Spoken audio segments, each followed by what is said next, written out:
음악. 여러분, 지금 통장에 얼마가 있습니까? 그리고 그 돈이 내일 갑자기 닥칠 위기에서 여러분과 가족을 지켜줄 만큼 충분하다고 자신 있게 말할 수 있으십니까? 이 질문 앞에서 잠시 말을 잃으셨다면 오늘 이야기는 여러분 인생의 전환점이 될 수도 있습니다. 저는 25년간 노후 재무 설계를 연구하고 8,000명이 넘는 어르신을 상담해온 이남호 교수입니다. 수많은 어르신들을 만나며 제가 깨달은 건 단 하나였습니다. 70세 이후의 삶은 준비된 자와 그렇지 않은 자 사이에 하늘과 땅만큼의 차이가 생긴다는 것입니다. 서울 강동구의 72세 박진수 어르신. 집이 2채, 시세로 12억 원이 넘었습니다. 겉으로 보기엔 완벽한 노후였죠.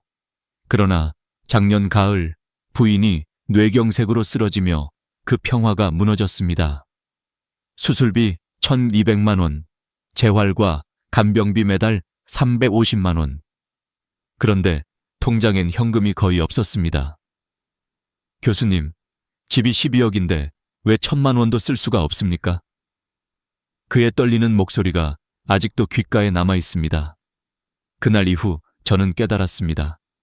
자산이 많다고 안전한 게 아니다. 현금이 없으면 위기 앞에서 아무것도 할 수 없다. 통계청 자료에 따르면 70세 이상 가구의 73%가 부동산 중심의 자산 구조를 가지고 있습니다.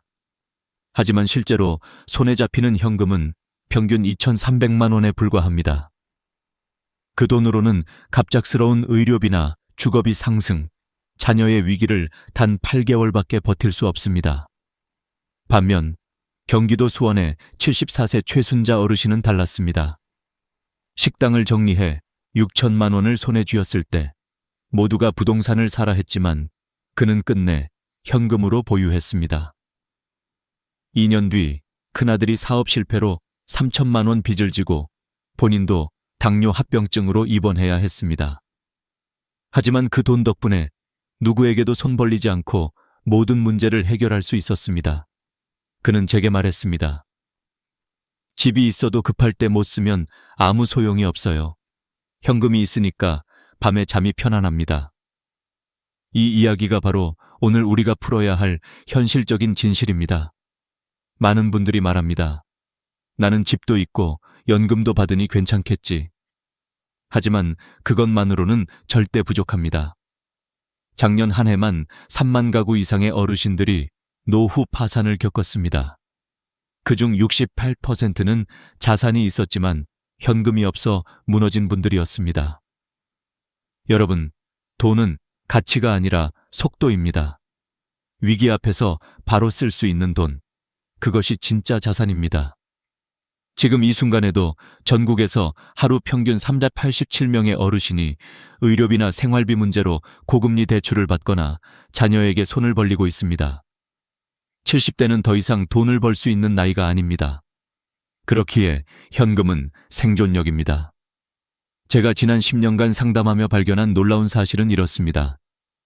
특정 금액의 현금을 특정한 방식으로 관리한 분들은 어떤 위기에도 무너지지 않았다. 그 금액이 바로 1억 2천만 원입니다. 교수님, 왜 꼭 1억 2천입니까? 그 이유와 구체적인 계산은 잠시 후 말씀드리겠습니다. 다만 지금 기억하십시오. 이 금액을 모르느냐, 아느냐의 차이는 인생의 마지막 20년을 바꾼다는 사실을. 오늘 이 영상에서는 3가지를 알려드릴 것입니다. 첫째, 70세 이후 통장에 반드시 있어야 할 최소 현금 금액. 둘째, 왜 부동산보다 현금이 안전한지. 셋째, 지금부터라도 그 금액을 만드는 실천법. 여러분이 진심으로 노후를 지키고 싶다면 오늘 이 시간을 놓치지 마세요. 지금이 바로 당신의 평생을 지켜줄 첫걸음입니다. 음악이 잦아들며 화면이 서서히 어두워진다. 여러분, 1억 2천만 원이라는 숫자를 들었을 때 어떤 생각이 드셨습니까? 너무 많다. 그 나이에 무슨 돈을 더 모으라는 거냐? 이렇게 느끼셨을 수도 있습니다. 그러나 이 금액은 단순히 숫자가 아닙니다.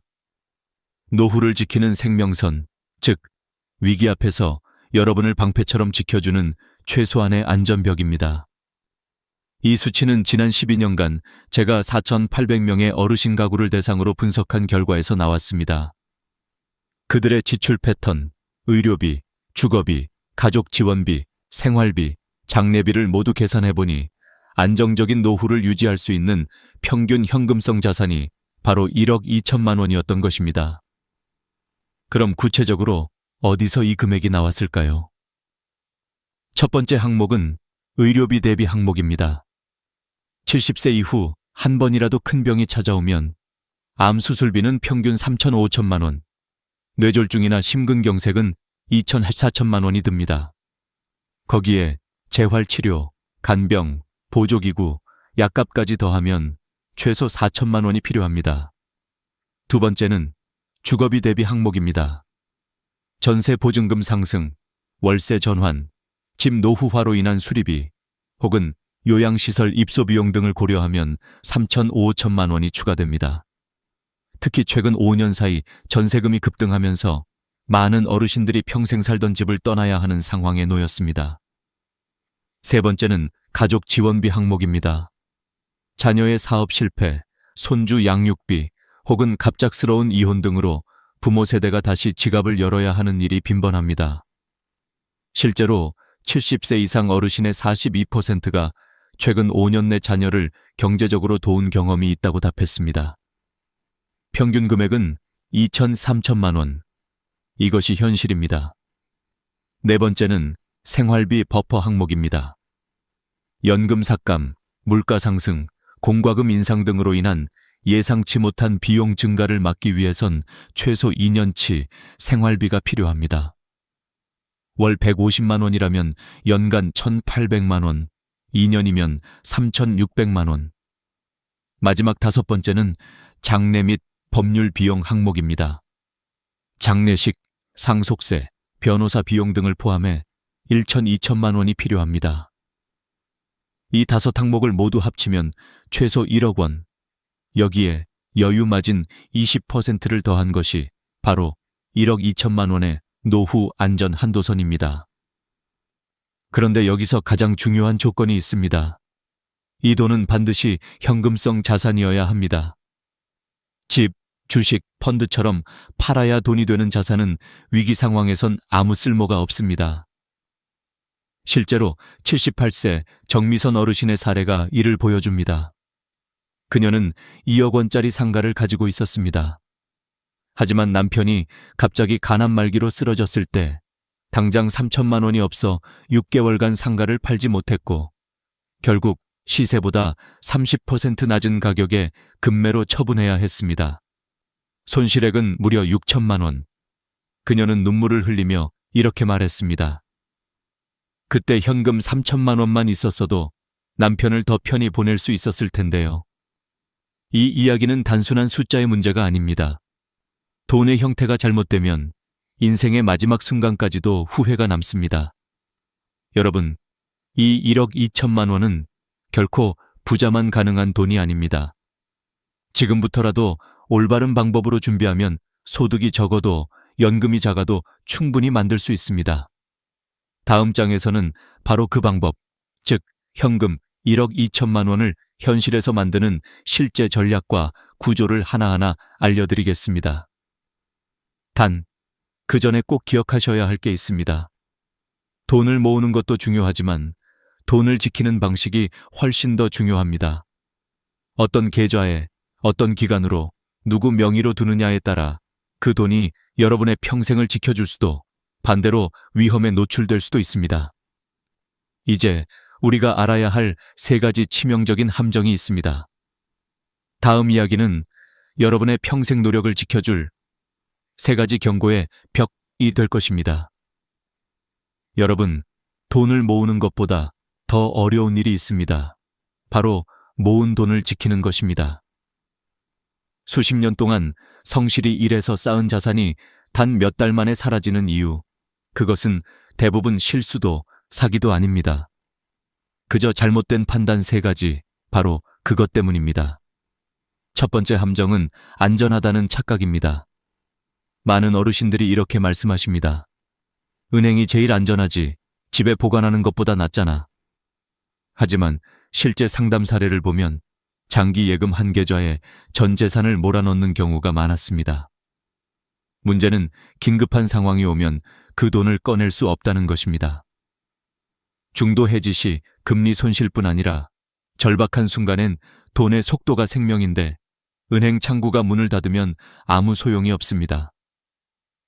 제가 만난 75세 김영호 어르신은 그 전형적인 사례였습니다. 7천만 원을 3년 만기 예금으로 묶어두셨는데 아내가 갑자기 뇌졸중으로 쓰러졌습니다. 당장 2천만 원이 필요했지만 중도 해지 시 손실이 너무 커 망설이다가 결국 고금리 대출을 받으셨죠. 그는 울먹이며 이렇게 말씀하셨습니다. 이자가 아까워서 못 깼는데 결국 그 몇 퍼센트가 내 인생을 깼습니다. 두 번째 함정은 남이 알아서 해주겠지라는 믿음입니다. 아들, 딸, 사위 혹은 지인에게 계좌나 재산 관리를 맡기는 경우가 많습니다. 자식이니까 믿는다. 내가 컴퓨터를 잘 못하니까 맡겼다. 하지만 신뢰는 통제와 함께 가야 합니다. 제게 찾아온 78세 박정희 어르신은 아들의 이름으로 전 재산을 예금해 두셨습니다. 아들이 사업을 하면서 그 돈을 잠시 썼고 결국 사업이 부도나면서 돈도 함께 사라졌습니다. 박 어르신은 고개를 떨구며 이렇게 말했습니다. 내 이름으로 있었으면 나중에라도 내가 살 길이 있었을 텐데요. 자녀를 의심하자는 말이 아닙니다.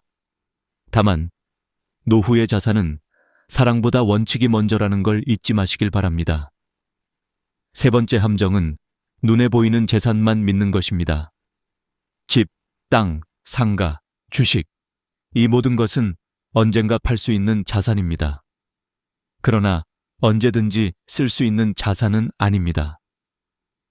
제가 연구한 데이터에 따르면 70세 이상 어르신 중 자산의 80%가 부동산에 묶여 있습니다.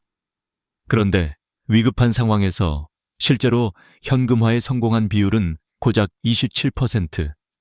즉, 10명 중 7명은 집이 있어도 돈을 못 쓰는 상황에 놓였다는 뜻입니다. 여기서 중요한 점이 있습니다.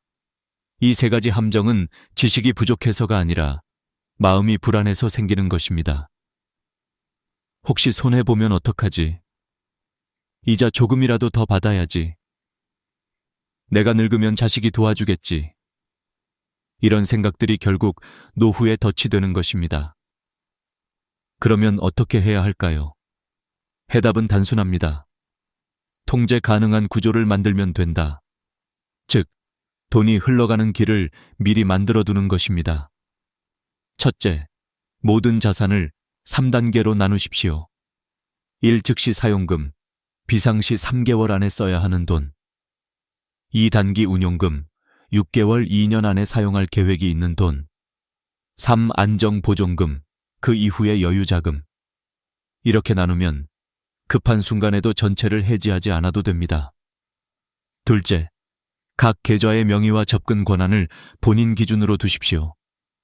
가족이 대신 출금할 수 있는 위임장은 쓰되 통장 명의와 관리의 주체는 반드시 본인이어야 합니다. 셋째, 모든 금융거래는 한 장의 종이로 기록하십시오. 내 돈이 어디에 얼마나 있는지, 언제 만기인지, 누구와 관련되어 있는지. 이걸 정리해 놓는 순간 노후의 불안은 절반으로 줄어듭니다.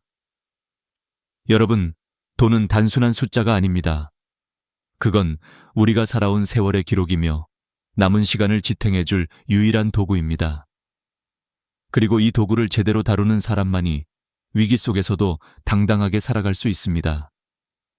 다음 이야기에선 이제 실제로 돈이 움직이는 노후 시스템을 만드는 방법을 알려드리겠습니다. 단 7일이면 충분합니다. 그 7일이 여러분의 인생을 바꿀 것입니다. 이제 본격적으로 움직여야 할 시간입니다. 그동안 이론을 들으셨다면 지금부터는 실제 행동으로 옮겨야 합니다.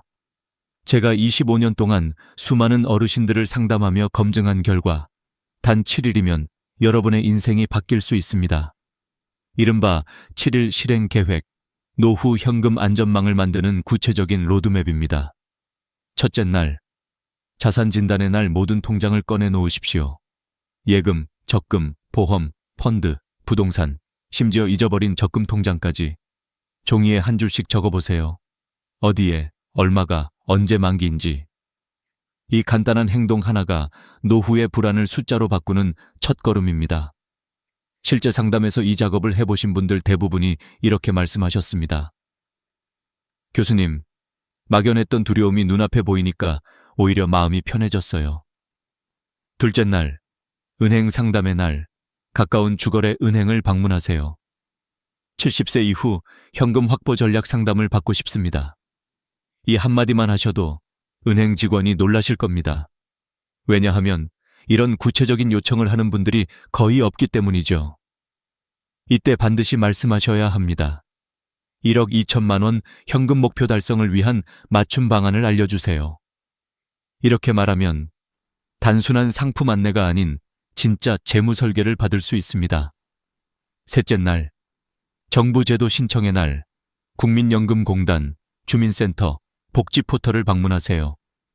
주택연금, 농지연금, 기초연금, 노인 일자리, 의료비 지원, 긴급복지 제도까지 받을 수 있는 모든 제도를 반드시 확인하시기 바랍니다. 특히 주택연금은 자산을 유지하면서도 매달 현금을 확보할 수 있는 최고의 제도입니다. 집값이 3억 원이면 월 170만 원, 부부 기준으로 평생 받습니다. 이건 단순한 복지가 아니라 국가가 보증하는 평생 월급입니다. 넷째 날, 가족회의의 날, 이날이 가장 중요합니다. 자녀들과 솔직하게 이야기하십시오. 엄마 아빠는 노후를 스스로 준비하고 있어. 너희에게 부담 주지 않으려고 해. 이 한 문장이 자녀의 마음을 바꿉니다. 어르신이 준비하는 모습을 본 자녀는 오히려 더 든든함을 느끼고 노후의 대화가 부담이 아니라 존경으로 바뀝니다. 그리고 가족 간의 재정 계획은 반드시 투명하게 공유해야 합니다. 다섯째 날, 부동산 점검의 날, 지금 살고 계신 집이 너무 크거나 유지비가 높다면 이전할 시점이 되었는지 검토해보세요.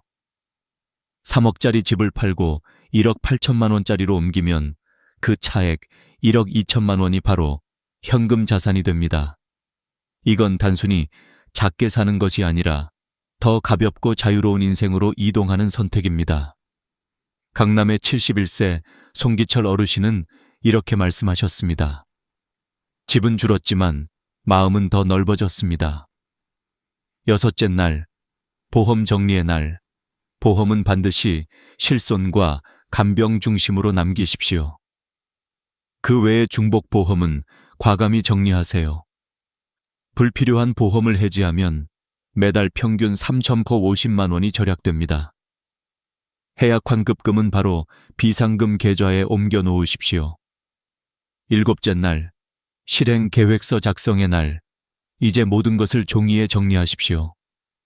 1억 2천만 원을 언제, 어떻게 만들지 구체적인 로드맵을 세우는 겁니다.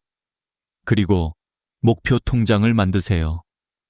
첫 입금이 10만 원이어도 괜찮습니다. 중요한 건 금액이 아니라 시작입니다. 많은 분들이 이 단계를 넘기지 못해 평생 후회합니다. 제가 늘 드리는 말이 있습니다. 완벽하게 계획된 시작보다 불완전해도 빠른 시작이 훨씬 낫다. 그 작은 한 걸음이 인생의 방향을 완전히 바꿉니다. 그리고 꼭 명심하십시오. 이 7일의 계획은 단순한 돈 관리법이 아닙니다. 당신의 존엄을 지키는 방법입니다. 돈은 단순히 생활비가 아니라 자유의 시간을 사는 도구입니다. 다음 이야기에서는 이 7일 실행 이후 어떻게 그 돈을 흐르게 만들어 평생 지속 가능한 구조로 바꿀 수 있는지를 말씀드리겠습니다. 그때가 되면 여러분의 인생은 완전히 새로운 궤도로 들어서게 될 것입니다. 여러분, 돈은 모으는 것이 끝이 아닙니다. 진짜 중요한 건 흐름을 만드는 것, 즉, 돈이 멈추지 않고 스스로 순환하도록 설계하는 것입니다. 70세 이후의 삶에서 돈이 한 곳에 멈춰 있으면 그것은 자산이 아니라 짐이 됩니다. 이제부터 제가 말씀드릴 것은 은퇴 이후에도 돈이 자연스럽게 들어오고 나가는 흐름, 즉 평생 현금 순환 구조를 만드는 방법입니다. 이 구조는 세 가지 축으로 이루어져 있습니다. 첫째, 현금의 숨통을 트는 통로. 둘째, 수입이 끊기지 않는 회전판. 셋째, 위기를 막는 보호막입니다.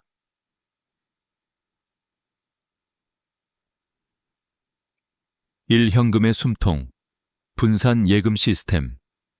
대부분의 어르신들은 한 은행에 모든 돈을 몰아두십니다. 하지만 이는 위험합니다. 은행 사고나 시스템 장애 혹은 단순한 접근 제한만으로도 필요할 때 돈을 꺼내지 못하는 상황이 벌어질 수 있습니다. 그래서 제가 권하는 첫 번째 구조는 3분할 현금 시스템입니다. 생활통장, 월세, 공과금, 식비 등 매달 고정 지출을 관리하는 통장. 비상통장, 병원비, 가족지원비, 갑작스러운 사고에 대비한 최소 2천만 원 예치. 안심통장, 장기예금, 적금 또는 CMA 계좌 형태로 운용되는 자산보존형 통장. 각 통장은 다른 은행에 분리해 두십시오. 이렇게 하면 한 은행이 문제 생겨도 전체가 막히지 않습니다. 게다가 1인당 예금자 보호 한도는 5천만 원이므로 분산해 둘수록 안전합니다. 이 단순한 구조 하나로 실제로 재산 분실 위험이 72% 줄어듭니다. 이 수입의 회전판, 3중 현금 흐름, 연금만 믿어선 안 됩니다. 노후의 진짜 안정은 고정 수입 플러스 유연 수입, 보조 수입의 세 발자전거 구조에서 나옵니다. 1. 고정 수입, 국민연금, 주택연금, 퇴직연금 등 매달 들어오는 안정적 현금의 기반입니다. 2. 유연 수입, 은행 이자, 예금 만기 이자, CMA 배당, 임대료 등 적게는 월 20만 원, 많게는 80만 원까지 가능합니다. 특히 시니어 우대, CMA 계좌를 활용하면 일반 CMA보다 금리가 0.81% 높습니다. 3. 보조 수입, 노인 일자리, 공공근로, 지역 돌봄 활동 등입니다. 정부의 2025년 노인 일자리 예산은 1조 4천억 원에 달하며 70세 이상도 신청 가능한 프로그램이 많습니다. 하루 3시간 근무로 월 60만 원의 수입을 올리는 분들도 있습니다. 이 세 가지가 합쳐지면 연금이 줄어도 현금의 흐름은 끊기지 않습니다. 3. 위기를 막는 보호막. 자동 안전장치 돈이 들어오고 나가는 흐름이 생겼다면 이제 지켜야 합니다. 여기서 필요한 것이 바로 자동 방어 시스템입니다. 1. 자동이체 관리. 필요 없는 구독료, 오래된 보험료를 줄이고 생활비, 의료비 저축을 자동이체로 설정하세요. 이러면 습관의 누수를 막을 수 있습니다. 2. 가짜 투자 방어선. 최근 70대 이상 어르신을 노린 고수익 투자 사기가 급증했습니다. 원금 보장 플러스 월 이자 3%는 100% 거짓말입니다. 은행 직원이 아닌 사람이 안심하세요라고 말하면 그 순간이 바로 가장 위험한 순간입니다. 3. 후견인 설정. 가족 중 한 명을 신뢰할 수 있는 재정 후견인으로 지정하세요. 치매나 갑작스러운 건강 문제로 판단이 어려워질 경우 그 사람이 대신 계약을 검토하고 손실을 막을 수 있습니다.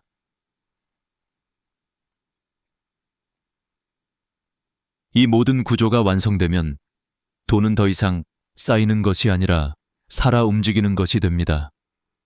수입이 꾸준히 들어오고 지출은 통제되고 비상금은 언제든 꺼낼 수 있는 상태. 이것이 바로 흐르는 돈의 구조입니다. 제가 상담했던 74세 이순복 어르신이 그 예입니다. 한때는 연금이 줄어 걱정이 많았지만 3계좌 분산 시스템과 월 60만 원의 공공근로 수입으로 매달 일정한 현금 흐름을 유지하셨습니다. 그분의 말씀이 아직도 기억납니다. 이젠 통장을 열어볼 때마다 불안이 아니라 안도가 느껴집니다. 돈의 크기가 아닌 흐름의 구조, 그것이 노후를 결정짓는 진짜 힘입니다. 다음 마지막 부분에서는 이 모든 시스템을 평생 지속 가능하게 유지하는 5가지 황금 원칙과 마지막으로 여러분이 지금 반드시 해야 할 실천 행동을 말씀드리겠습니다. 여러분, 지금까지의 이야기를 통해 우리는 하나의 결론에 도달했습니다. 노후의 안전은 돈의 크기가 아니라 돈의 구조와 태도에 달려 있다는 것입니다. 이제 그 구조를 평생 유지하고 강화하기 위해 꼭 지켜야 할 5가지 황금 원칙을 알려드리겠습니다. 이 원칙을 실천하신 분들은 어떤 위기에도 흔들리지 않았고 심지어 예상치 못한 상황에서도 스스로를 지켜낼 수 있었습니다. 그 첫째, 최소 1억 2천만 원은 기준이다. 이 금액은 단순한 숫자가 아닙니다. 70세 이후 의료비, 주거비, 가족 지원비, 생활비, 장례비까지 고려한 안전선입니다. 이 돈이 있으면 어떤 위기가 와도 버틸 수 있습니다. 없으면 평생 불안이 따라옵니다. 많은 어르신들이 나는 연금이 있으니까 괜찮다고 말씀하시지만 연금만으로는 갑작스러운 지출을 감당하기 어렵습니다. 1억 2천만 원은 여러분이 스스로를 보호할 수 있는 최소한의 방패입니다. 둘째, 현금성 자산을 중심으로 관리하라. 집, 땅, 주식, 펀드는 보이는 자산이지만 진짜 위기 때 쓸 수 있는 건 현금뿐입니다. 따라서 자산의 최소 40%는 현금 또는 현금성 상품으로 유지해야 합니다. 은행 예금, CMA, 자유적금, 단기채형 펀드 등이 여기에 해당합니다. 돈은 언제든지 꺼낼 수 있어야 돈입니다. 그것이 진정한 유동성의 힘입니다. 셋째, 분산이 생명이다 한 은행, 한 상품, 한 사람에게 모든 것을 맡기는 것은 위험한 일입니다. 은행별로 분리, 만기별로 분리, 용도별로 분리하세요. 예금자 보호 한도 1억 원을 고려하면 3개 은행에 각각 4천만 원씩 나누는 것이 가장 안전합니다. 또한 당위 중기장기 예금을 섞어두면 필요할 때 일부만 해지할 수 있어 손실을 최소화할 수 있습니다. 분산은 단순한 분배가 아니라 생명줄입니다. 넷째, 자산의 주체성을 지켜라. 나이가 들면 주변의 말이 점점 커집니다. 엄마, 이건 내가 대신 해줄게요. 아버지, 이건 우리 이름으로 관리하는 게 더 좋아요. 그럴 때일수록 자신의 이름과 의사 결정권을 놓치면 안 됩니다. 부모의 돈은 자녀의 돈이 아닙니다. 그 돈은 평생 일한 땀의 결과이자 마지막까지 스스로를 지킬 힘입니다. 자녀에게 도움을 받되 통제권은 꼭 본인이 가지세요. 이것이 진정한 노후의 존엄입니다. 문구 5째, 시작 이전보다 많은 분들이 이렇게 말씀하십니다. 교수님, 너무 늦은 것 같아요. 하지만 저는 단 한 번도 늦은 사람을 본 적이 없습니다. 지금 이 순간 첫 통장을 열고 첫 10만 원을 입금하는 순간, 그것이 바로 미래를 바꾸는 첫걸음입니다. 70세든 80세든 시작하는 자만이 변화합니다. 이제 마지막으로 오늘부터 반드시 실천해야 할 행동 리스트를 정리해드리겠습니다. 1. 오늘 안에 현재 자산 현황을 종이에 적으세요. 숨겨둔 현금, 잊은 통장, 불필요한 보험까지 전부 기록합니다. 이번 주 내로 주거래 은행을 방문하여 시니어 자산관리 상담을 신청하세요. 1억 2천만 원 현금 목표를 위한 방안을 알고 싶습니다. 이 한마디면 충분합니다. 3. 다음 주에는 가족과 솔직히 이야기하십시오. 자녀에게 노후를 스스로 준비하고 있다는 메시지를 전달하세요. 그 대화가 가족 간 신뢰의 출발점이 됩니다. 4. 한 달 안에 3분할 자산 구조를 완성하세요. 생활비용 통장, 비상통장, 안심통장. 이 3가지를 다른 은행으로 분리하십시오. 5. 3개월 안에 보험과 연금 구조를 점검하고 불필요한 지출을 줄이십시오. 해약 환급금은 반드시 현금 계좌로 옮겨 놓으세요. 마지막으로 제가 상담했던 78세 김정자 어르신의 이야기를 들려드리겠습니다. 그분은 처음엔 이렇게 말씀하셨습니다. 교수님, 저는 평생 돈이랑 인연이 없는 사람이에요. 하지만 이 5가지 원칙을 실천한 지 1년 만에 1억 2천만 원의 안전자산을 만들고 매달 150만 원의 현금 흐름을 유지하고 계십니다. 김 어르신의 마지막 말이 아직도 기억납니다. 이제는 불안 대신 계획이 있고 두려움 대신 여유가 있습니다.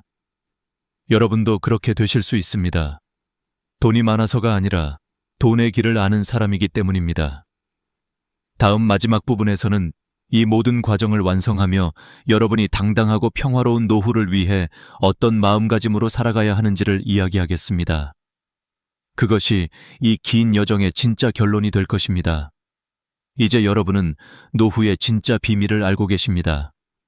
돈을 많이 버는 것이 아니라 제대로 지키는 법을 배운 것입니다.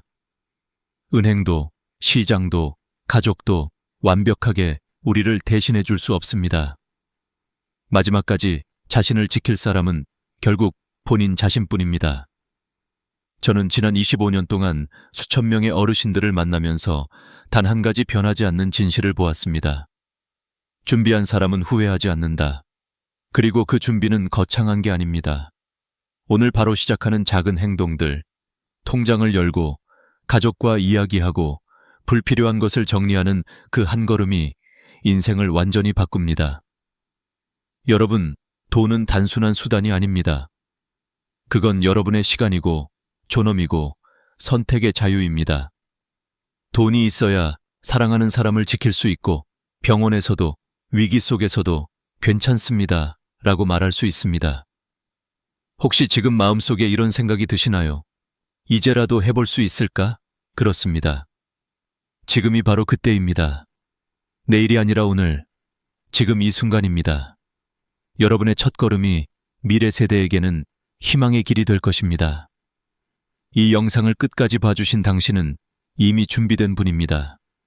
이제 언젠가 해야지 라는 생각을 내려놓고 오늘 밤 단 한 가지라도 실천해 보세요. 통장을 하나 새로 만들거나 자산 현황을 써보거나 자녀에게 이제부터 내가 준비할게 라고 말하는 것, 그게 시작입니다. 마지막으로 꼭 기억하십시오. 돈은 모은 사람이 잘한 게 아니라 끝까지 지켜낸 사람이 현명한 사람입니다. 여러분이 평생 쌓아온 그 귀한 자산, 이제는 두려움이 아니라 지혜로 지켜내십시오. 당신의 노후는 아직 늦지 않았고 지금 이 순간부터 충분히 다시 시작할 수 있습니다. 오늘 함께 해주셔서 진심으로 감사합니다. 여러분의 인생이 평화롭고 따뜻하며 존엄으로 가득하길 바랍니다. 좋아요와 구독을 눌러주시면 다음 이야기 1억 2천만 원을 지키는 사람들의 실제 사례로 다시 찾아뵙겠습니다. 편안한 밤 되세요. 감사합니다. 월 60만 원으로 어떻게 사냐고요? 미쳤다고들 하겠죠. 그 말로 나는 이 영상을 시작하고 싶었습니다. 처음엔 나도 그랬어요. 75년을 살면서 돈이 있어야 행복하다는 말을 믿어왔으니까요. 하지만 지금 나는 월 60만 원으로 살아가며 누구보다 평온합니다. 그리고 그 안에서 나는 진짜 자유를 찾았습니다. 나는 경북의 작은 시골 마을에서 태어났습니다. 부모님은 평생 농사만 지셨고 나는 그 속에서 여자는 참고 살아야 한다는 걸 자연스럽게 배웠습니다. 시집을 가고 시어머니를 모시며 남편을 챙기고 아이들을 키우는 게 나의 전부였어요. 그게 당연한 삶이었고 효도라는 말의 의미도 그 안에 있다고 믿었습니다. 손주들이 태어났을 때는 참 행복했어요. 새벽마다 깨서 젖병을 드고 작은 손을 잡아주며 이 아이들이 커서도 나를 기억해주겠지, 그런 생각을 했습니다. 그 시절에는 내가 누군가에게 꼭 필요한 존재라는 사실만으로도 행복했습니다. 하지만 그 믿음은 남편이 세상을 떠난 날 함께 무너졌습니다. 정년퇴직을 하고 함께 노년을 보내리라던 남편은 어느 날 갑자기 쓰러졌습니다.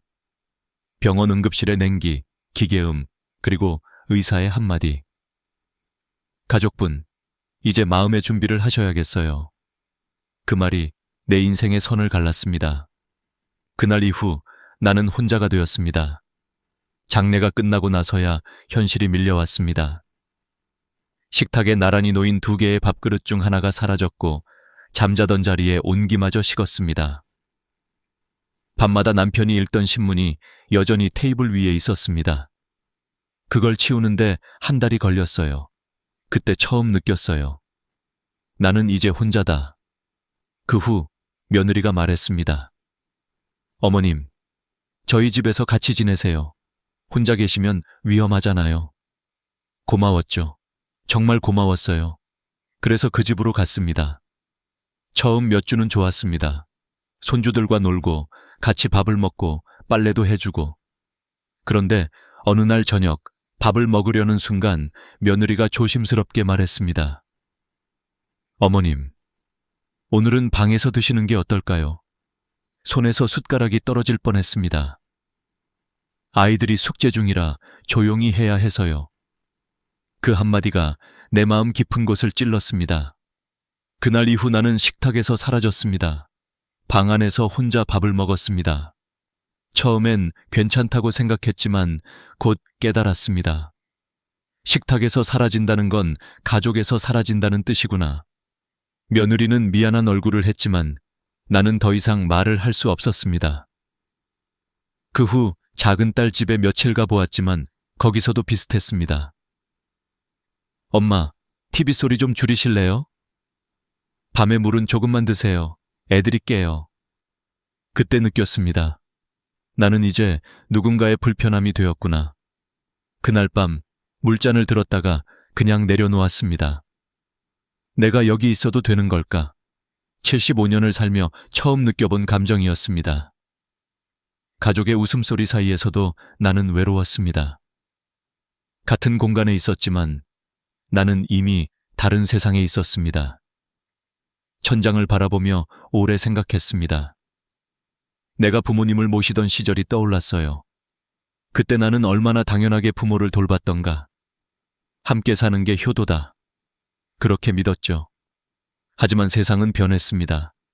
자식들도 힘들고 직장도 불안하고 교육비도 감당하기 어렵습니다. 그 속에서 부모의 노후까지 떠맡는 건 그들에게도 무거운 짐이겠죠. 그 사실을 이해하면서도 마음 한켠이 아팠습니다. 나는 평생 가족을 위해 살았는데 이젠 가족이 나를 외면하는구나. 그날 밤 나는 결심했습니다. 이제부터는 내 인생을 내가 책임지자. 누구의 집도 누구의 식탁도 아닌 내 공간에서 내 방식으로. 그때부터 나의 새로운 노년이 시작되었습니다. 하지만 그 길은 결코 쉽지 않았습니다. 그건 외로움과 싸우는 길이었고 세상이 정해놓은 노인이라는 틀을 깨는 싸움이었습니다. 그 후 나는 큰며느리의 집에서 지내기 시작했다. 그 집은 새로 지은 아파트였고 공기청정기 냄새가 늘 났다. 손주들은 반갑게 나를 맞이했다. 할머니 하고 안겨오는 그들의 따뜻한 천이 잠시 나를 위로했다. 처음 몇 주는 즐거웠다. 손주들이 학교에서 돌아오면 간식을 챙겨주고 빨래도 개고 저녁에는 가족들과 함께 밥을 먹었다. 나는 속으로 생각했다. 그래, 아직 나도 누군가에게 필요하구나. 하지만 그 행복은 오래가지 않았다. 어느 날 저녁이었다. 반찬으로 김치찌개를 끓였는데 손주가 말했다. 엄마, 너무 짜. 며느리가 나를 흘끗 쳐다봤다. 어머님, 다음엔 조금 덜 짜게 해주세요. 그 말에 나는 얼어붙었다. 별일 아닌 듯 보였지만 그날 밤 나는 잠을 이루지 못했다. 그때부터 무언가 달라지기 시작했다.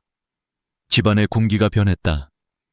며느리는 더 이상 내게 집안일을 부탁하지 않았고 식탁에서 내 자리가 조금씩 멀어졌다. 결정적인 순간은 어느 날 저녁이었다. 온 가족이 밥을 먹으려 식탁에 모였을 때 며느리가 말했다. 어머님, 오늘은 방에서 드시면 어떨까요?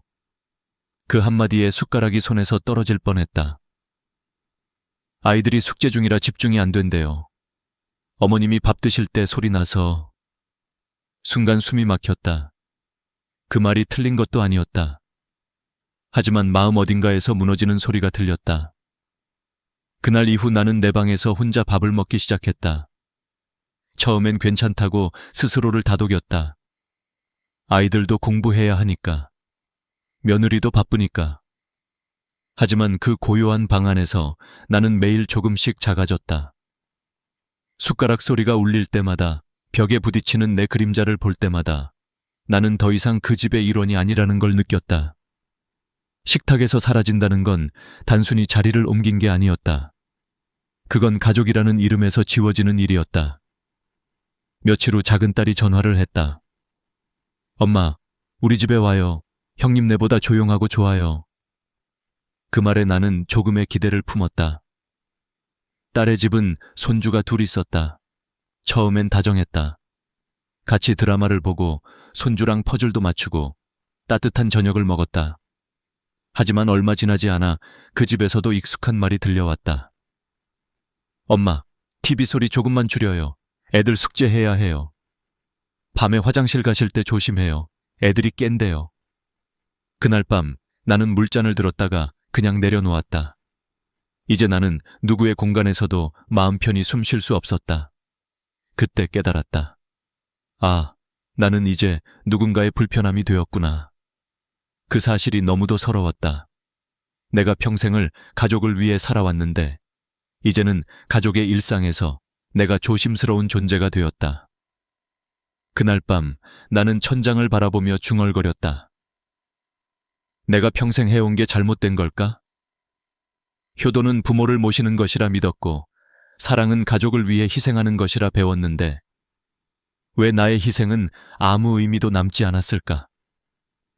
며느리도 딸도 나를 미워하진 않았다.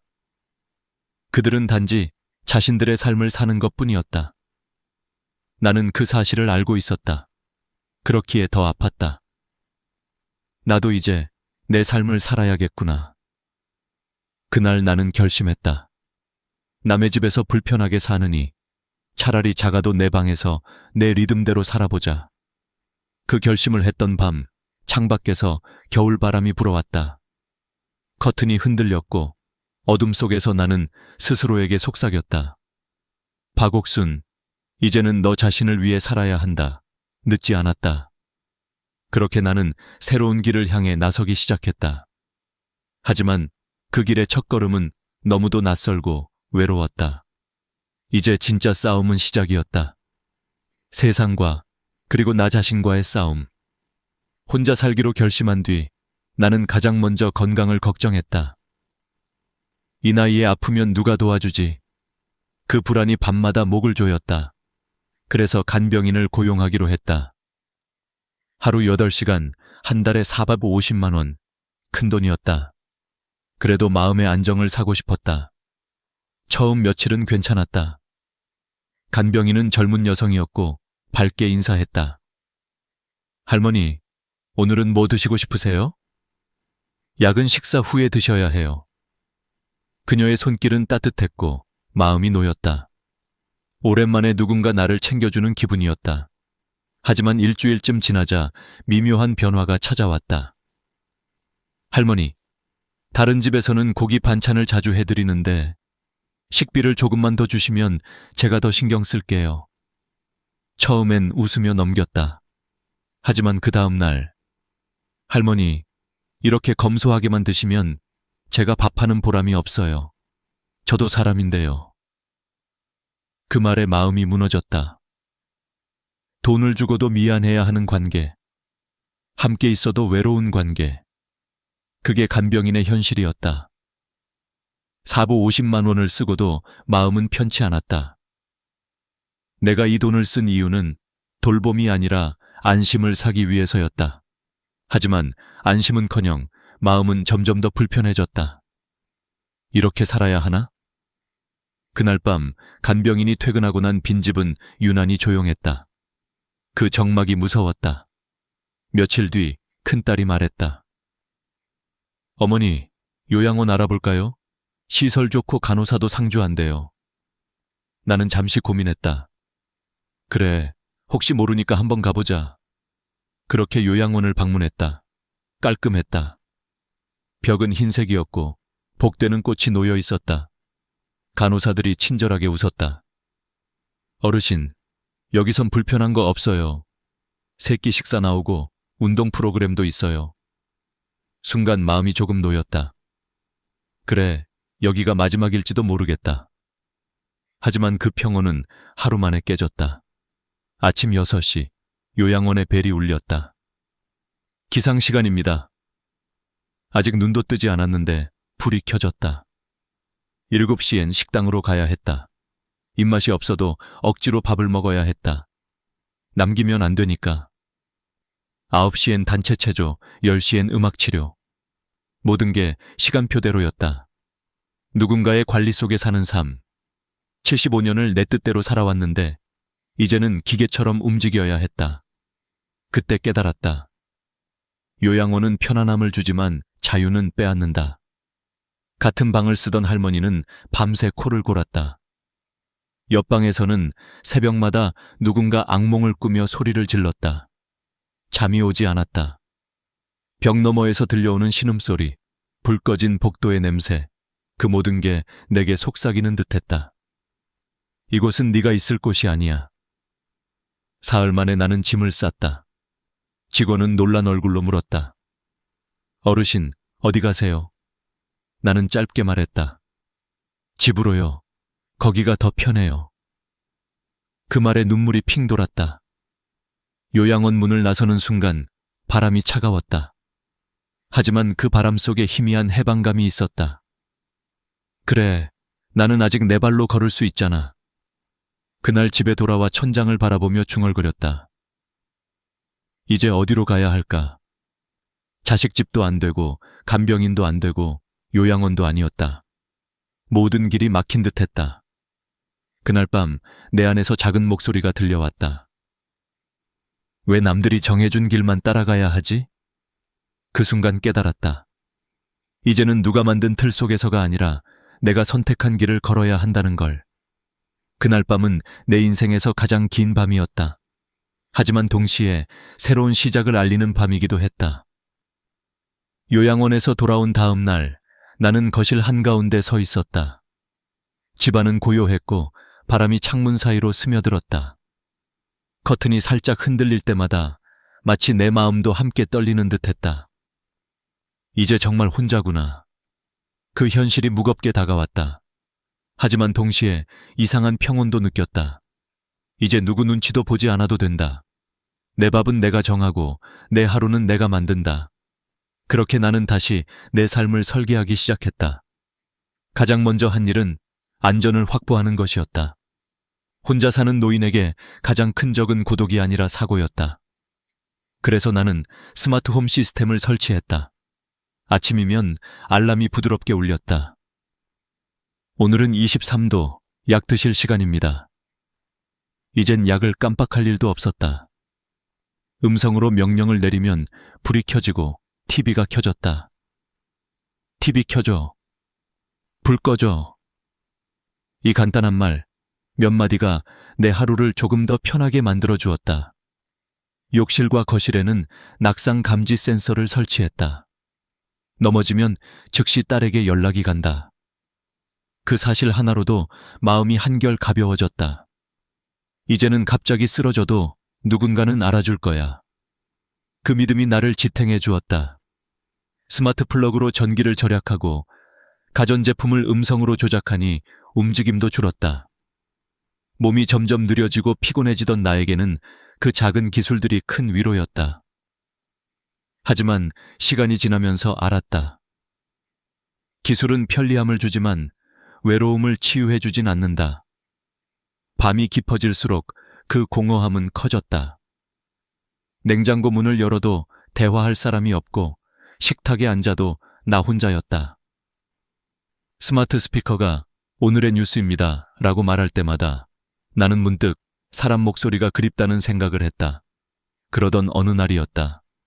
아파트 단지의 벤치에서 마주 앉은 한 여자분이 말했다. 저도 혼자예요. 그 말이 어찌나 따뜻하게 들리던지 나는 순간 눈물이 날 뻔했다. 그녀의 이름은 정순자였다. 남편이 몇 해 전에 돌아가셨고 자식들은 외국에 있었다. 그녀는 조용히 물었다. 우리 같이 밥 먹을까요? 그날 이후 나는 매주 월요일, 수요일, 금요일에 그녀의 집을 찾았다. 그리고 조금씩 다른 이웃들도 합류했다. 60대 후반에서 70대 초반의 여자 5명. 모두 사연은 달랐지만 마음은 같았다. 혼자 밥 먹기 싫다. 우리는 규칙을 정했다. 월요일엔 내가 밥을 하고 수요일엔 순자 씨가, 금요일엔 영희 씨가. 반찬은 각자 집에서 조금씩 가져왔다. 누군가는 김치를, 누군가는 나물을, 누군가는 국을. 그렇게 식탁은 다시 따뜻해졌다. 이 된장국 맛있네. 그 한마디에 웃음이 터졌고 누군가는 오래 참았던 눈물을 훔쳤다. 그 순간 깨달았다. 밥을 함께 먹는다는 건 마음을 나눈다는 것이다. 이후 우리는 병원도 함께 갔다. 누군가 진료 예약이 있으면 다 같이 따라갔다. 의사 앞에서도 혼자보다 함께일 때 질문도 이해도 훨씬 쉬웠다. 선생님, 약은 식사 전에 먹나요? 누군가 물으면 모두가 함께 들었다. 그 덕분에 약을 잘못 먹는 일도 줄었다. 무엇보다 큰 변화는 아침 인사였다. 매일 아침 10시 전에 5명이 단톡방에 인사를 올렸다. 좋은 아침입니다. 만약 누군가가 인사를 하지 않으면 바로 전화했다. 언니, 괜찮아요. 어제는 좀 피곤해 보이더라. 그 사소한 안부가 생명을 지켜주는 끈이 되었다.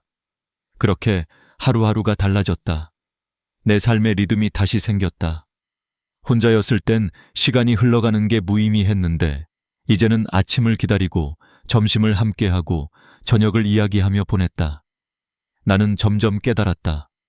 함께 사는 삶은 돈보다 더 큰 재산이다. 그건 보호나 간섭이 아니라 서로의 존재를 인정하는 관계였다. 그날 밤 나는 오랜만에 일기를 썼다. 오늘은 혼자가 아니었다. 그 한 줄을 쓰며 눈물이 났다. 행복이란 게 거창한 게 아니었다. 누군가 내 이름을 불러주는 것, 그리고 그 목소리를 들으며 밥을 먹는 것. 그게 전부였다. 우리의 모임은 점점 커졌다. 처음엔 단지 같이 밥 먹는 모임이었지만 어느새 삶의 중심이 되었다. 이름도 정했다. 해바라기 모임. 서로를 향해 그리고 햇살을 향해 고개를 드는 해바라기처럼 살고 싶었기 때문이다. 우리는 규칙을 더 만들었다. 첫째, 누구도 혼자 두지 않는다. 둘째, 도움이 필요한 사람은 먼저 말한다. 셋째, 웃을 일 하나씩 만들자. 이 3가지 약속이 우리 5명의 버팀목이 되었다. 매주 한 번은 산책을 나갔다. 봄에는 벚꽃길을 걸었고 여름엔 계곡 근처에서 도시락을 먹었다. 가을이면 단풍 아래서 사진을 찍고 겨울엔 서로의 집을 오가며 김장을 했다. 나이 들면 몸이 느려지지만 마음은 더 가까워지네. 그 말에 다 같이 웃었다. 그리고 우리는 각자의 재능을 나누기 시작했다. 정순자 씨는 손재주가 좋았다. 헌천으로 손가방과 컵받침을 만들어냈다. 이거 팔면 돈도 되겠다. 누군가 농담처럼 말하자 정말 팔기 시작했다. 처음엔 동네 사람 몇 명이 사갔지만 입소문이 나면서 온라인 판매까지 하게 됐다. 진짜로 팔렸어요. 3개나요. 그날 우리 5명은 박수를 치며 서로를 안았다. 영희 씨는 요리를 잘했다. 그래서 경로당에서 요리 수업을 열었다. 된장찌개는 끓이는 게 아니라 익히는 거예요. 마음을 넣어야 맛이 나요. 그 수업은 인기가 많았다. 젊은 주부들까지 찾아왔다. 할머니, 요리 레시피 좀 알려주세요. 그 모습을 보며 나는 생각했다. 우리에게도 여전히 세상은 배울 게 있는 존재구나. 나는 이야기꾼이 되었다. 아이들에게 옛날 이야기를 들려주는 수업을 열었다. 전단지에는 이렇게 썼다. 할머니가 들려주는 따뜻한 이야기 한 조각. 처음엔 손주 친구 둘이 왔다. 그런데 한 달 뒤엔 5명, 2달 뒤엔 10명이 되었다. 아이들이 내 이야기에 집중할 때면 내 안의 젊은 시절이 깨어나는 듯했다. 옛날엔 말이야, 달빛이 지금보다 훨씬 밝았단다. 그 말을 하며 나도 모르게 웃었다. 그 후 한 아이의 어머니가 내게 말했다. 우리 아이가 요즘 TV를 안 봐요. 할머니 이야기 기다린다고요. 그 말에 나는 눈물이 났다. 아직도 누군가에게 필요한 사람이구나. 유튜브를 시작한 건 손녀의 제안이었다. 할머니, 영상으로 이야기 올려봐요. 할머니의 노후 일기 같은 거요. 처음엔 두려웠다. 화면 앞에서 말하는 게 어색했다. 하지만 괜찮아요, 할머니. 그냥 저한테 이야기하듯이 하면 돼요. 그 말에 용기를 냈다. 첫 영상 제목은 월 60만 원으로 사는 법이었다. 영상은 흔들렸고 소리도 작았다. 그런데 댓글이 달렸다. 할머니, 용기 주셔서 감사합니다. 저도 혼자 살지만 힘이 났어요. 그날 밤 나는 눈물로 댓글을 읽었다. 3달 후 구독자가 1000명을 넘었다. 이게 진짜 가능하네요.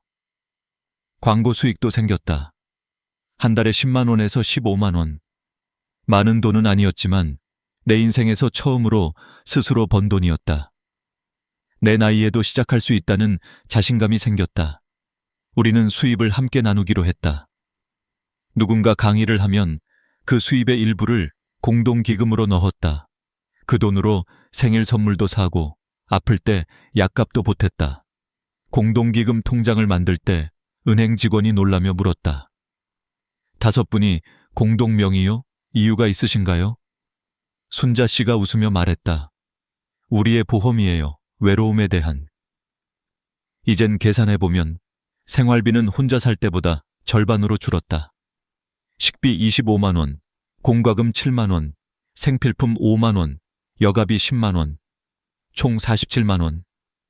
그 대신 얻은 건 돈으로 살 수 없는 것들이었다. 따뜻한 밥상, 서로의 안부, 웃음, 그리고 삶의 의미. 의사도 놀랐다. 박옥순 할머니, 혈압이 많이 안정됐네요. 약을 줄여도 되겠어요. 나는 웃으며 대답했다. 그냥 덜 외로워졌어요, 선생님. 그날 밤 우리 5명은 둥근 식탁에 둘러앉아 말했다. 우리 정말 잘하고 있는 거죠? 누군가 대답했다. 응, 지금이 진짜 인생이야. 그리고 모두가 고개를 끄덕였다. 어느덧 우리 해바라기 모임이 생긴 지도 1년이 넘었다. 처음엔 단지 외로움을 달래려 시작한 모임이었지만 이제는 인생의 2번째 봄처럼 느껴진다. 우리는 나이 듦을 두려워하지 않게 되었고 혼자라는 사실이 더 이상 슬픔이 아니라 선택이 되었다. 하루의 시작은 여전히 단톡방 인사로 열린다. 좋은 아침이에요. 오늘도 건강합시다. 누군가가 답하지 않으면 바로 전화가 온다. 언니, 왜 연락이 없어요? 괜찮아요. 그냥 늦잠 좀 잤어요. 그 짧은 대화 속에서 서로의 생명을 확인한다. 이건 단순한 안부가 아니다. 당신은 소중해요. 라는 신호다.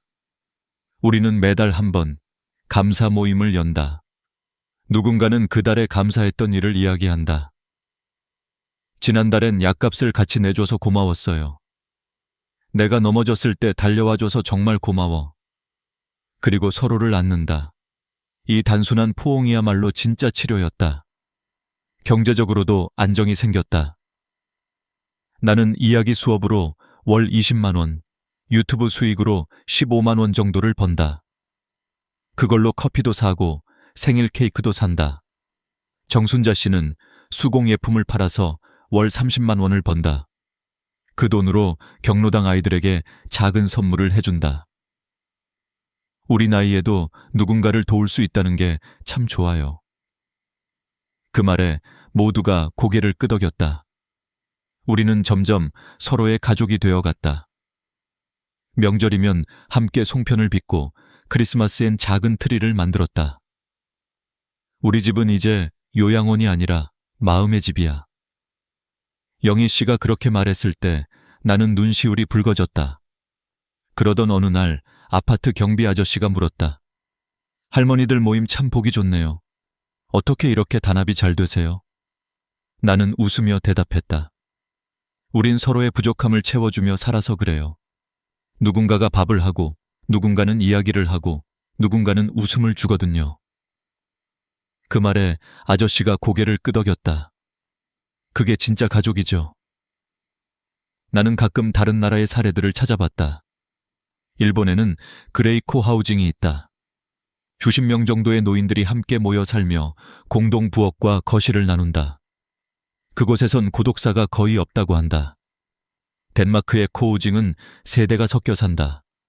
노인은 젊은 세대에게 지혜를 나누고 젊은이는 노인의 삶을 돕는다.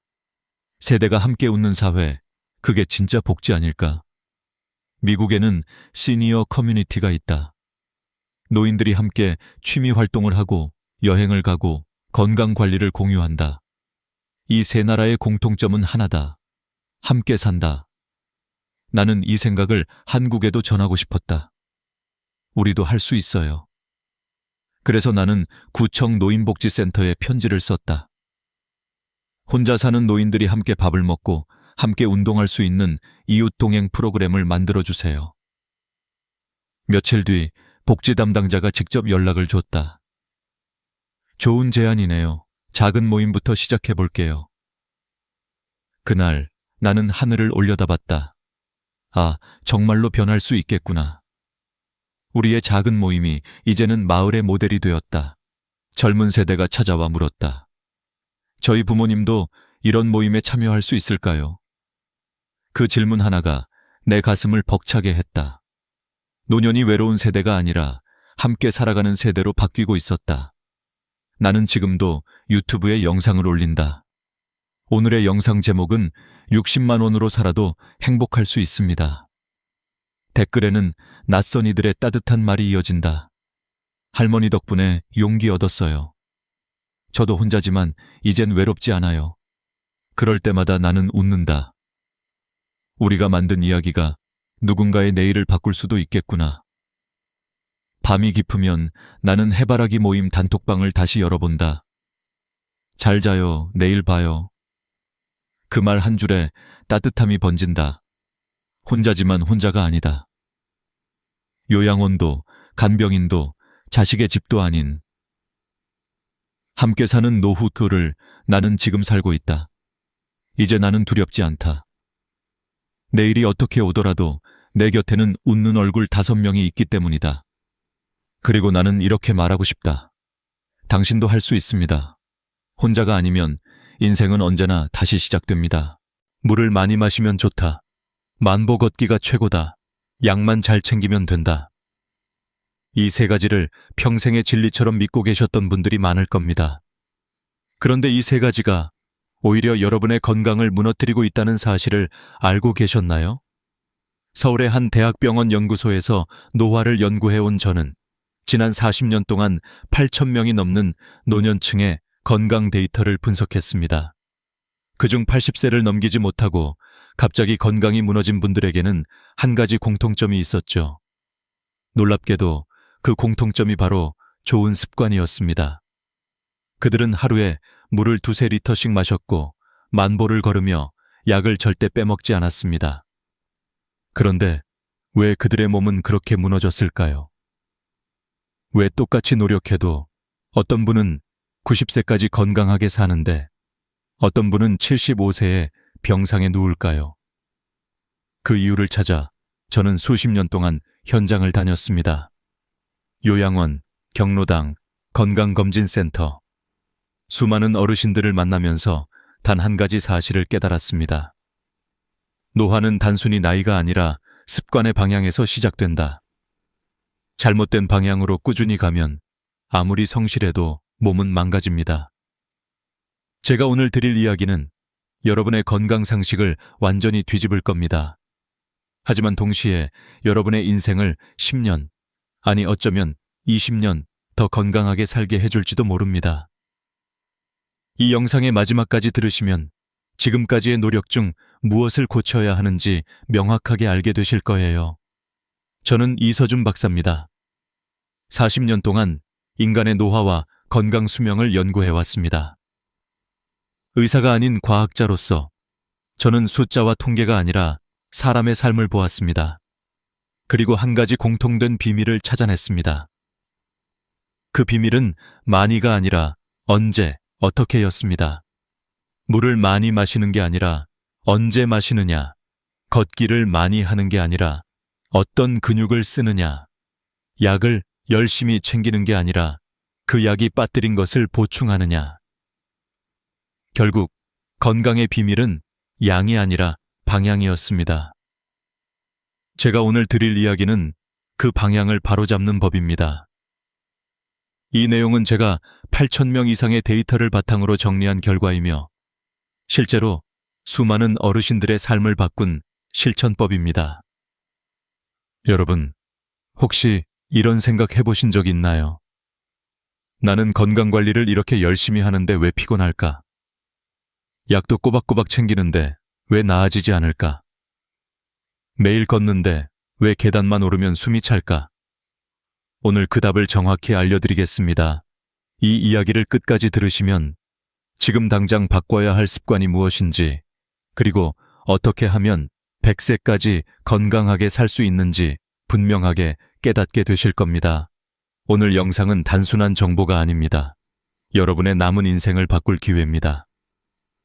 그럼 지금부터 80세 전에 건강이 무너지는 진짜 이유 4가지를 하나씩 짚어보겠습니다. 먼저 물 이야기부터 시작하죠. 그리고 그 안에는 우리가 평생 오해해온 상식의 함정이 숨어 있습니다. 지난해 봄이었습니다. 78세의 박철수 어르신이 제 연구소 문을 조용히 두드리셨습니다. 처음 뵈었을 때 그분은 딱 우리가 생각하는 건강한 노인의 표본이었습니다.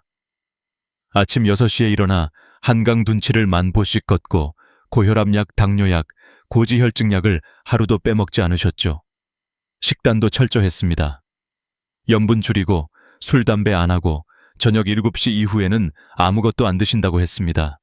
그런데 그날 어르신의 눈빛은 어딘가 지쳐 있었습니다. 박사님, 이상하게 요즘엔 아침에 일어나도 피곤합니다. 다리가 자꾸 후들거리고요. 10,000보를 걸었는데도 몸이 점점 약해지는 것 같습니다. 저는 정밀 검사를 권했습니다. 그런데 검사 결과를 보고 저도 놀랐습니다. 근육량이 같은 연령대 평균보다 28%나 낮았던 겁니다. 이상하죠? 매일 그렇게 걷는데도 근육이 이렇게 적을 수가 있나요? 그분은 당황스러워했지만 저는 그때 확신했습니다. 문제는 운동을 안 한 것이 아니라 운동 방향이 잘못된 것이었습니다. 걷기는 심폐기능에는 도움이 됩니다. 하지만 하체 근육, 특히 넘어지지 않게 지탱해주는 허벅지와 엉덩이 근육을 강화하지는 못합니다. 걷기만으로는 뼈와 관절을 지탱할 근육이 만들어지지 않아요. 그래서 저는 어르신께 단 한 가지를 권했습니다. 의자에서 일어나기 10회, 하루 3번만 하십시오. 처음엔 5번도 못 일어나셨습니다. 숨이 차고 무릎이 아팠죠. 하지만 포기하지 않으셨습니다. 3개월 뒤 그분은 다시 지팡이 없이 걷기 시작했습니다. 6개월 후엔 시장까지 혼자 다니셨죠. 근육이 회복되니 식사량이 늘고 표정이 밝아졌습니다. 그리고 어느 날 어르신이 저에게 이렇게 말씀하셨습니다. 박사님, 저는 이제 다시 제 다리로 인생을 걷는 것 같습니다. 그 말을 듣는 순간 저는 깨달았습니다. 사람의 몸은 단순히 나이로 늙는 게 아니라 습관의 방향으로 늙는다는 걸요. 그분처럼 성실히 살아온 분들이 왜 쓰러지는지 저는 수없이 보았습니다. 물을 열심히 마시지만 언제 마셔야 하는지 모르고, 걷기를 꾸준히 하지만 어떤 근육을 써야 하는지 모르며, 약을 빠짐없이 챙기지만 무엇을 잃는지를 모릅니다. 그리고 결국 어느 날 그 틈이 몸 전체를 무너뜨립니다. 박철수 어르신의 사례는 단지 한 사람의 이야기가 아닙니다. 우리 주변 아니, 지금 이 영상을 보고 계신 여러분의 미래일 수도 있습니다. 저는 이 이야기를 단순한 경고로 남기고 싶지 않습니다. 이제부터 제가 말씀드릴 내용은 여러분이 건강하게 오래 사는 법을 과학적으로 바꾸는 첫걸음이 될 겁니다. 그리고 그 시작은 바로 물입니다. 물을 많이 마시면 좋다고요? 아닙니다. 70세 이후의 몸에서는 양보다 타이밍이 훨씬 중요합니다. 잘못된 시간에 물을 마시면 그 물이 약이 아니라 독이 될 수도 있습니다. 이제 그 숨겨진 진실을 함께 살펴보겠습니다. 누구나 이렇게 말하죠. 물을 많이 마셔야 건강하다. 하지만 여러분, 그 많이라는 기준이 언제부터 누구에게나 옳은 말이었을까요? 젊을 때의 몸과 70세 이후의 몸은 완전히 다릅니다. 젊을 땐 체내 수분 저장 능력이 뛰어나 하루에 2~3리터를 마셔도 큰 문제가 없지만 노년기에는 그 능력이 40% 가까이 떨어집니다. 즉, 마신 만큼 저장되지 않고 대부분이 심장과 신장을 부담시키는 방향으로 작용하는 겁니다. 제가 만난 김영희 72세님도 그랬습니다. 그분은 건강을 위해 하루에 2리터 이상 물을 마셨습니다. 그런데 매일 아침 거울을 보면 얼굴이 붓고 다리가 무겁다고 하셨죠. 병원에서는 이상이 없다고 했습니다. 그런데 실제 원인은 간단했습니다. 시간. 그분은 저녁 식사 후에 2~3잔, 자기 전에 2잔을 마시고 주무셨습니다. 즉, 몸이 가장 쉬어야 할 시간에 심장과 신장은 쉴 틈 없이 일했던 겁니다. 저는 김영희님께 간단한 물 시간표를 드렸습니다.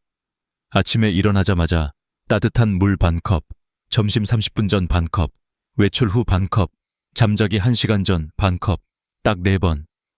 그 외엔 억지로 물을 들이켜지 않도록 말씀드렸습니다. 단 3일 후 그분은 전화를 주셨습니다.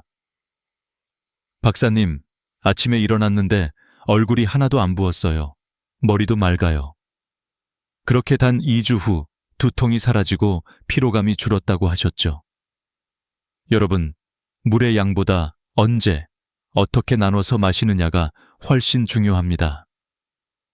서울대 보건대학원의 연구에서도 물을 하루 4번에 나누어 마신 노인 그룹은 한 번에 몰아서 마신 그룹보다 심장 부담이 35% 줄고 신장 기능이 안정적으로 유지되었습니다. 물 한 컵이 아니라 시간 한 컵이 생명을 지킨다는 말입니다. 그럼 왜 많은 분들이 밤에 물을 몰아서 마실까요? 혈액이 깨끗해진다, 심장마비 예방에 좋다는 오해 때문입니다. 하지만 실제로는 정반대입니다. 밤에 한꺼번에 물을 많이 마시면 심장은 과도한 압박을 받습니다. 혈액은 묽어지지만 그만큼 순환이 느려지고 부종이 생깁니다. 아침에 얼굴이 붓고 다리가 무거운 이유, 바로 그 때문입니다.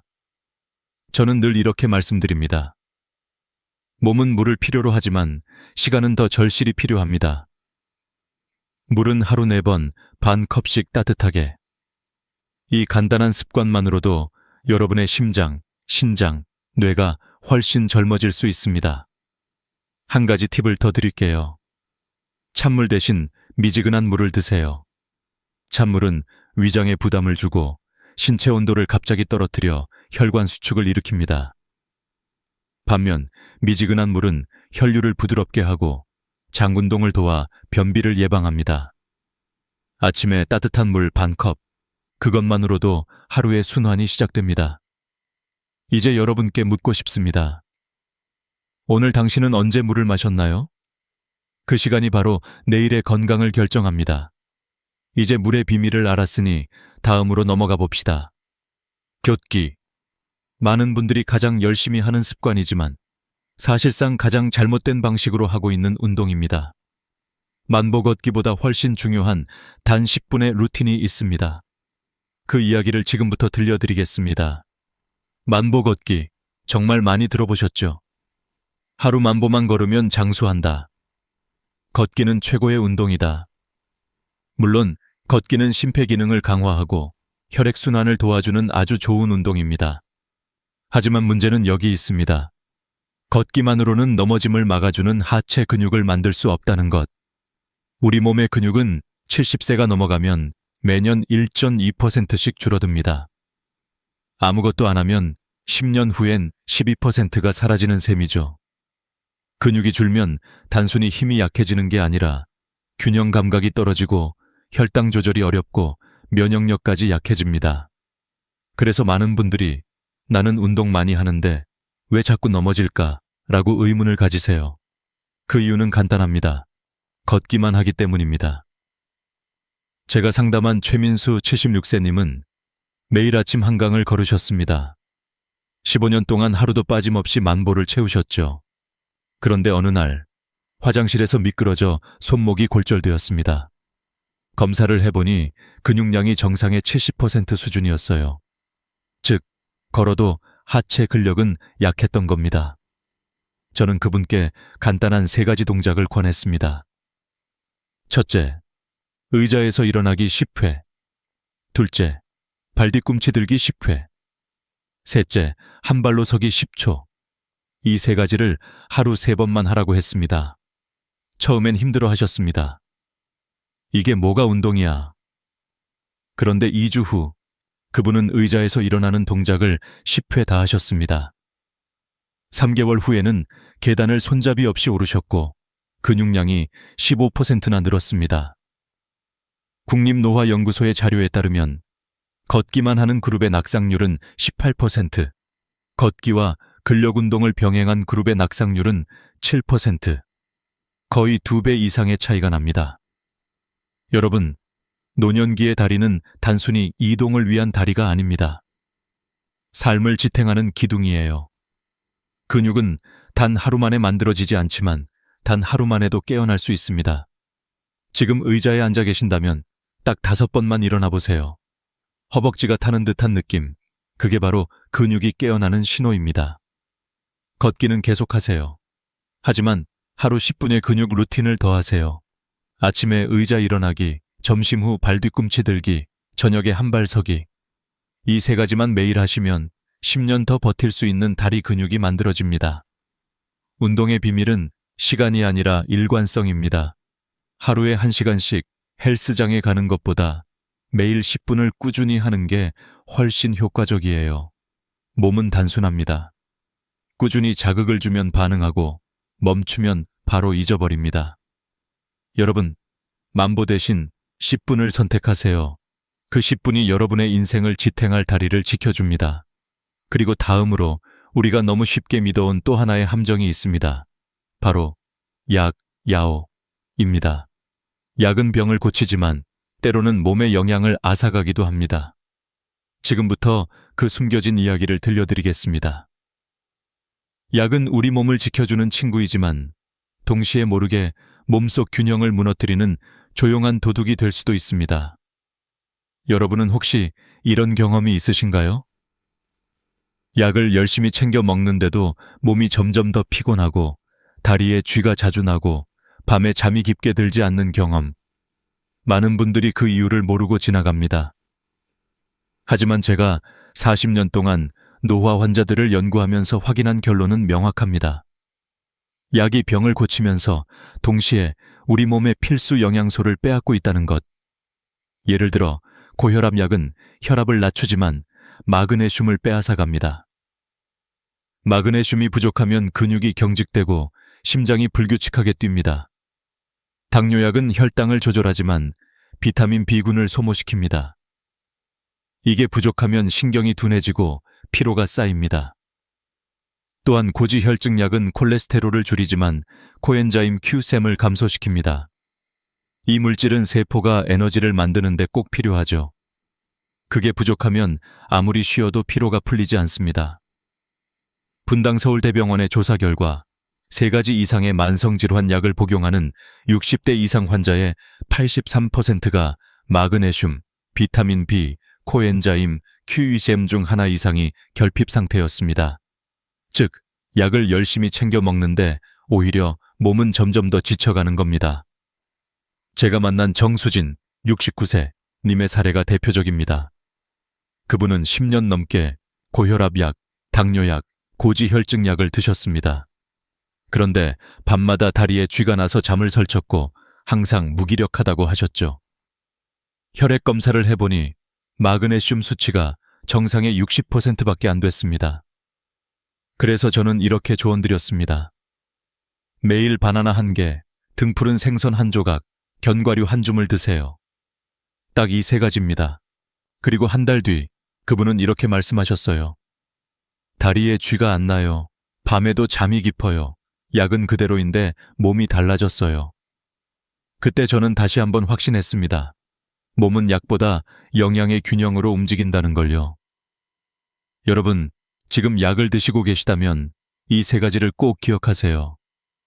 1. 매일 바나나 1개, 2. 등푸른 생선 1조각, 3. 견과류 1줌. 이건 단순한 음식이 아닙니다. 약이 빼앗아가는 필수 영양소를 다시 채워주는 보호막입니다. 바나나에는 마그네슘과 칼륨이 풍부해 근육 경련을 막고, 등푸른 생선에는 오메가3와 코엔자임 Q심이 들어있어 혈관을 젊게 유지해줍니다. 견과류는 비타민 B군의 주요 공급원이죠. 이 3가지를 매일 챙기면 약의 부작용을 최소화하고 에너지 균형을 회복할 수 있습니다. 약은 나쁜 게 아닙니다. 다만 약을 먹는다는 건 몸속에서 뭔가 빠져나가고 있다는 신호입니다. 그래서 보충이 필요한 거예요. 약만 믿지 말고 음식으로 균형을 지키는 습관을 만드세요. 그게 진짜 지혜로운 약 복용법입니다. 그리고 마지막으로 제가 수천 명의 노년 환자들을 만나면서 느낀 가장 큰 진실이 있습니다. 그건 바로 외로움은 약보다 더 무섭다는 것입니다. 다음 이야기에서 이 보이지 않는 병이 어떻게 우리의 수명을 단축시키는지 말씀드리겠습니다. 외로움. 이 단어를 들으면 많은 분들이 이렇게 말합니다. 나는 괜찮아요. 가족이 있으니까요. 이 나이에 외로움이야. 다 그런 거지. 하지만 제가 40년간 노년층의 건강 데이터를 추적하면서 확실히 깨달은 것은 외로움은 질병이라는 사실입니다. 게다가 이 질병은 눈에 보이지 않기 때문에 더 위험합니다. 하버드 의과대학의 75년 추적 연구를 보면 사회적으로 고립된 노인은 그렇지 않은 노인보다 사망률이 2.5배 높았습니다. 또한 외로움은 하루 담배 15개비를 피우는 것보다 건강에 더 해롭다는 연구 결과도 있습니다. 왜 그럴까요? 사람이 말을 멈추면 뇌가 가장 먼저 무너집니다. 대화가 줄어들면 뇌의 전두엽 활동이 둔해지고 염증 물질이 늘어나며 면역세포가 약화됩니다. 결국 몸의 기능이 급속도로 떨어지게 되는 거죠. 제가 만난 이광수 81세 어르신은 혼자 사셨습니다. 배우자는 이미 세상을 떠났고 자녀들은 외국에 살았습니다. TV를 보며 하루를 보내셨고 하루 종일 한마디도 하지 않는 날도 많았습니다. 그분은 어느 날 이렇게 말씀하셨습니다. 몸이 아픈 건 괜찮은데 말할 사람이 없다는 게 제일 힘들어요. 6개월 후 그분의 혈압은 20 이상 올랐고 체중은 5kg 줄었습니다. 저는 그때 단 한 가지를 부탁드렸습니다. 어르신, 하루에 딱 10분만 통화하세요. 자녀든 친구든 경로당의 이웃이든 상관없습니다. 매일 10분만 목소리를 나누는 겁니다. 한 달 뒤 그분은 이렇게 말씀하셨습니다. 박사님, 이상하게 기분이 좋아요. 잠도 잘 오고요. 그리고 3개월 후 경로당에 나가기 시작하셨습니다. 일주일에 한 번 친구들과 차를 마시고 이야기하며 웃었죠. 그 후 6개월 뒤 혈압이 다시 정상으로 돌아왔습니다. 약을 바꾼 것도 운동을 늘린 것도 아니었습니다. 단지 사람과 연결되었을 뿐인데 몸이 회복된 겁니다. 여러분, 이 이야기를 단순히 감정적인 이야기로 듣지 마세요. 이건 의학적 사실입니다.